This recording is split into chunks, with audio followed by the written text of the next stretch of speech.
This is a great question. Starting from f of x minus lambda g of x all squared being greater or equal to 0, show that lambda satisfies this quadratic inequality, where a and b are constants and lambda can take any real value. So this here implies, right, let's expand the bracket. It's going to be a double bracket, so I'll get f of x squared minus lambda f of x g of x minus another one, so I'll get two of them in total, plus lambda squared g of x squared. This will also be greater or equal to 0. Now this function, if we focus on the first part, right, it can never be negative. So it could sort of be positive here. Maybe it can hit 0 even, but never negative. So if I try and find the area between A and B, then it will necessarily also be positive. So this will imply that the integral, also, I should probably say also the integral of f of x minus lambda g of x between b and a will be greater or equal to 0. And therefore, sorry, there should be a square there. I can now substitute in for this.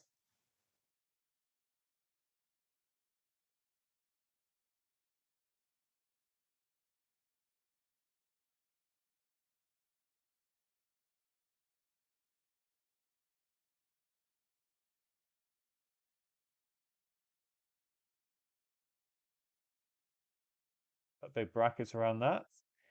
And now I just need to like separate it so I can, I can add my integrals separately. So this is going to mean I can also take the lambda squared out. I don't know how much working is expected. It's only 2 marks. So this implies that the integral of g of x squared dx multiplied by lambda squared, because that is just this bit here, minus, I can bring the 2 out of the integral. I don't think we need to go into detail on why we can do that. You can always bring a constant out in this manner. G of x dx, and then I've got my lambda plus the integral f of x squared will be greater or equal to 0, and that was what was required.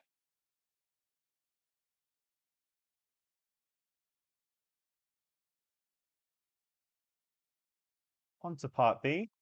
We're asked to prove this quite remarkable result. So we've got a quadratic in lambda squared. Remember, although we've got x, these are definite integrals, and so these here are actually coefficients of the quadratic. And if I was to plot, if I was to say this was equal to y, and I was to plot y against lambda, then my quadratic, it depends. It might equal 0 at some point, or it might always be above 0, but what it won't be is something like this. And the consequence, therefore, is that from above, we must have that the discriminant is going to be either less than 0, because that's when we get a situation like this, or equal to 0 when we get a repeated root. So from above, the discriminant, which is b squared minus 4ac, must be less than or equal to 0. So that means 2 integral ba f of x g of x integrated squared. That's my b squared. This is b. Minus 4. This is my a. So 4 times the integral of g of x squared. And then times by c.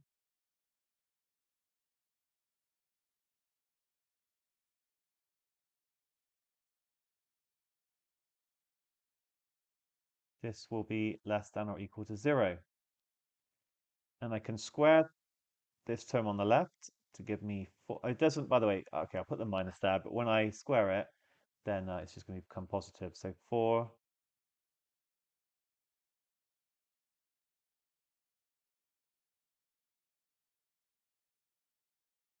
and I'm going to add this term on this term here onto both sides. So this will be less than or equal to 4.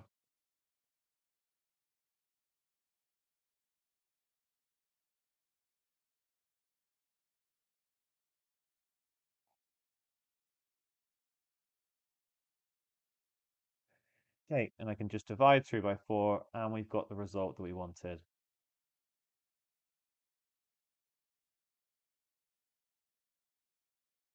It's really nice because I don't think that's an obvious result, but it all just follows from these arguments that we've made. Part C asks us to let f of x equal 1 and g of x equal 1 plus x cubed to the half to show that the integral is less than or equal to 9 over 2. So we can use this and we can say that the integral from 2 to minus 1 of 1 plus x cubed to the half dx all squared is going to be less than or equal to the integral minus 1 to 2 of g of x. Sorry, did I have it? Oh, sorry. It was the other way around in the actual answer. I should have swapped these two.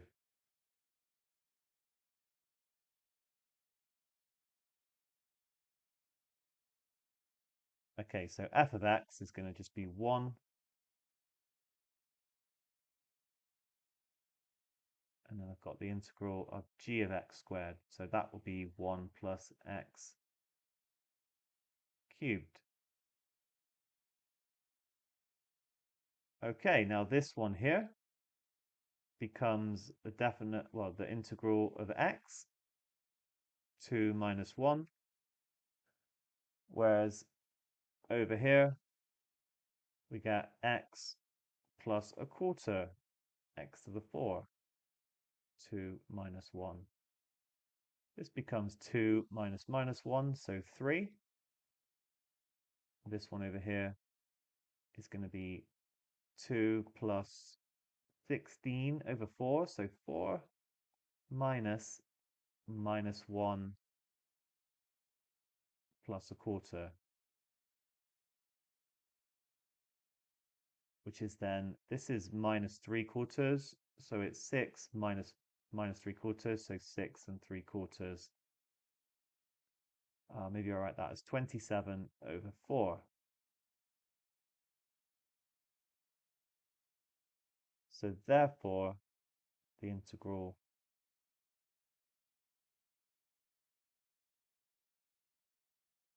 is going to be less than or equal to these two multiplied together, which is 81 over 4. And we know that everything's positive, so we are allowed to take a square root here. Sorry, I've missed the square out. This should have been squared. So this implies that the integral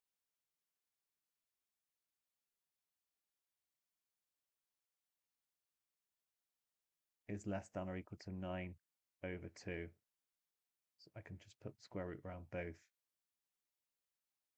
as required. Really nice application. Next up, part D. We're asked to show that this integral is 12 root 3 over 5. So when I did this one, I'm not sure why, but I decided to do a substitution that u is equal to x cubed, in fact. But we don't need to do that. We can just do it by inspection because we can see that the derivative of 1 plus x cubed is 3x squared. So I can do a trial function and think, right, what happens when I raise the power by 1 and then differentiate that?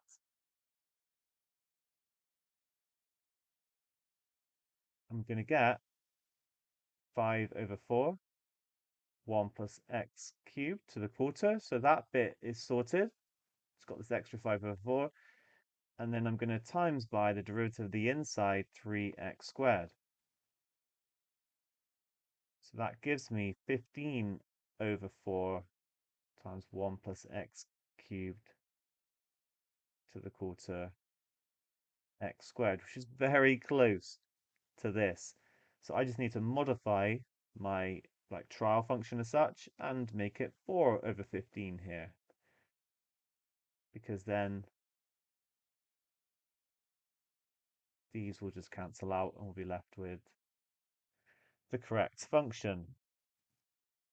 So that means I'm going to get, make sure you practice integration by inspection, so useful in situations like this. 4/15, 1 plus x cubed to the 5 over 4. What am I doing? I haven't, sorry.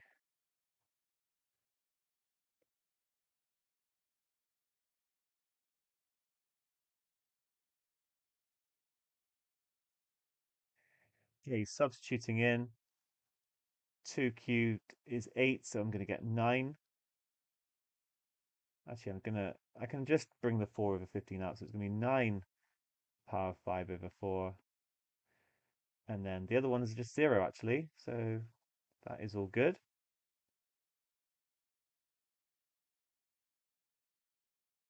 Four over 15. Now I'm going to do this in stages. I'm going to do 9 to the quarter and raise that to the power of 5. But 9 to the quarter, I can square root and square root again. So actually, this is my root 3. So it's root 3 to the power of 5, which is actually 3 times 3 times root 3. That is root 3 to the power of 5, because I just get from root 3 squared, I get my 3, and then root 3 to the 4 would give me 3 times 3, and then I got this extra root 3. So that 3 will cancel partially with the 15 to leave me 5 here. And then I'm going to get 12 root 3 over 5 as required.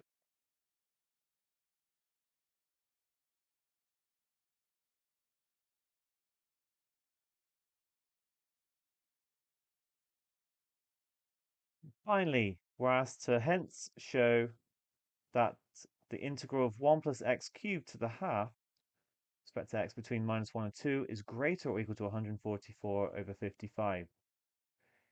And I've brought down this result again because it's going to be useful just like it was earlier. Because remember, we've just investigated the integral of, that's got to come into it, doesn't it? X squared times 1 plus x cubed to the quarter. See, because if we square this, then we get the 1 plus x cubed to the half.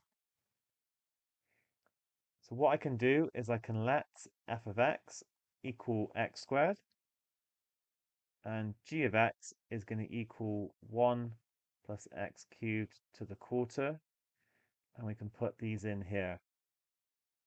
So the integral from minus 1 to 2 of x squared, 1 plus x cubed to the quarter, all squared, is less than or equal to the integral minus 1 to 2 of x squared. Wait, not x squared squared, so x to the 4, multiplied by the integral from minus 1 to 2 of 1 plus x to the 3 to the quarter squared. So that becomes a half. And this is fantastic because that is actually what we're interested in.